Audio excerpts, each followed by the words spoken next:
Is Bitcoin a worthwhile investment to make right now?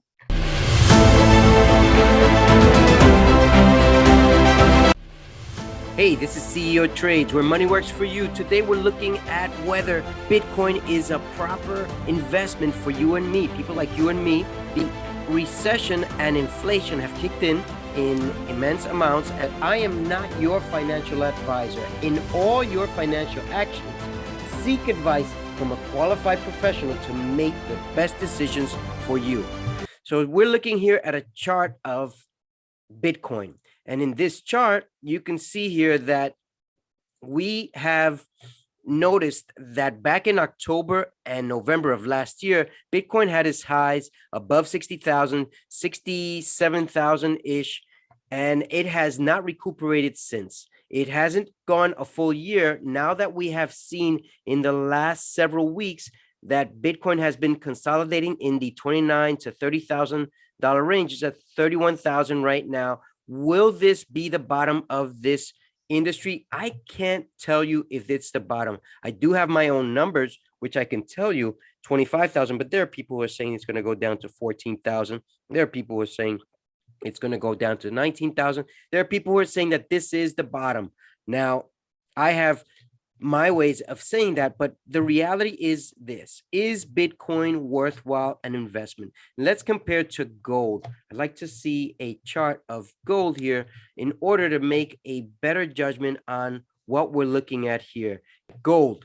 So gold, you can see here that in the last several months, back in October, November, just comparing to Bitcoin, it was down at around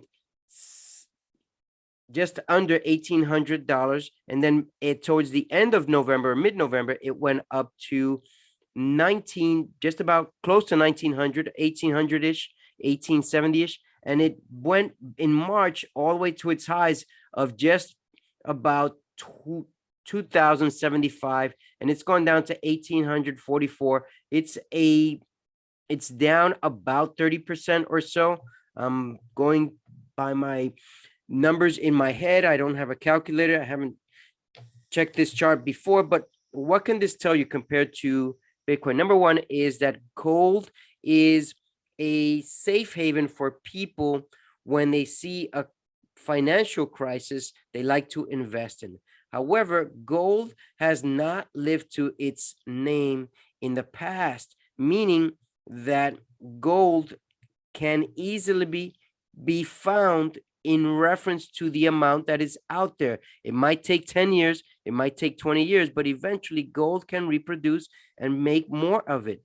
That is one of the things that is against gold, because in order for it to retain its value, there can't be more in circulation. And that's where Bitcoin comes in that there's a limited amount of supply going around, and that creates a sense of this is it. There's a sense of scarcity, and there's a sense of deflationary reference to Bitcoin. But in gold, if there is more produced, then obviously the value will be dispersed and more gold will be around. You can't carry gold in your pockets. If you wanted to move it from one place to another, it's not that easy to move. You might have to hire some sort of company, and then you might have to pass through the legalities of governments. So it's very, very tricky. Bitcoin is easier to move. It's electronic. It can be carried in your wallet. It can be carried in a USB. It can be carried in a laptop or a computer. That's all that it takes. It's up to you which way you want to carry it. BTC has a definite value as the dollar, in reference to the dollar, as we're going to show you right now in this chart. In this chart, we're comparing gold versus Bitcoin. And you can see that gold down here is in blue, and it's a steady line. And this is back since 2020, right in here. And it goes right here, 2021, and it's still pretty much flatline compared to Bitcoin. You can see the difference there, that Bitcoin has made major moves. How much of a major move? In the last year, or in the last 2 years, gold has made 20% returns. That's not bad. 22% It says right in here, 20% returns. And Bitcoin has made almost 311% returns. That's a huge difference. And this is because of the limited supply, and it's easier to transport, and it's deflationary. As gold, if you create more, then it's dispersed, and that leads to a lot of questions.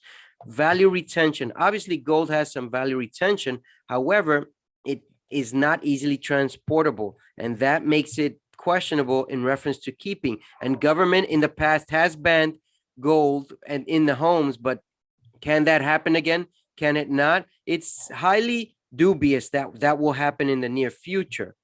One more chart that we want to take a look at here is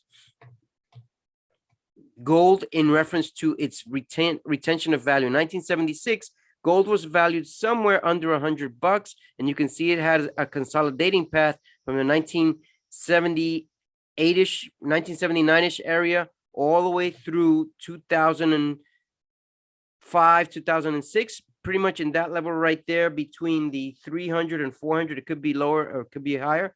And then all of a sudden it made major moves in 2006. And even though during the crash in 2008, 2009, it made major gains. However, back in 2012, it did lose some of its value, and it has gained it back. So it is possible that even though that gold is scarce to a certain degree, that it can lose its value somewhat. It's not major, but it didn't lose it for too long. I'd say only about since 2010 or so through 2020, it took almost 10 years to regain its value. And that's what led a lot of people to lose all their assets during that decade, because it took so long to regain it.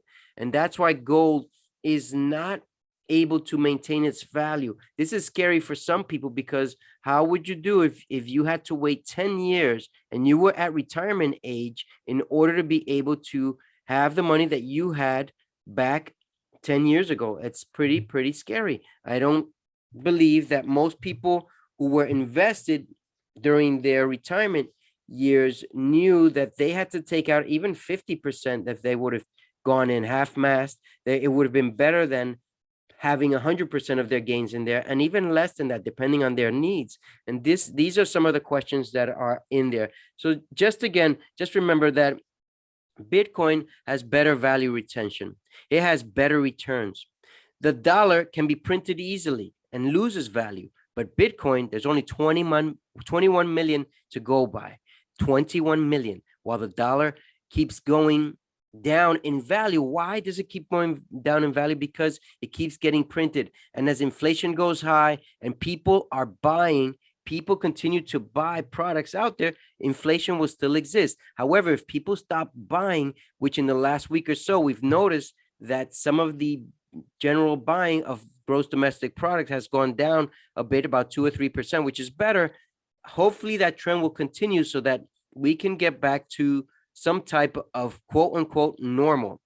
BTC is scarce and deflationary. And 5, gold is the crisis metal. However, BTC, Bitcoin, is the currency that people are starting to head into, especially some of these governments around the world that are very tricky to even handle the dollar itself.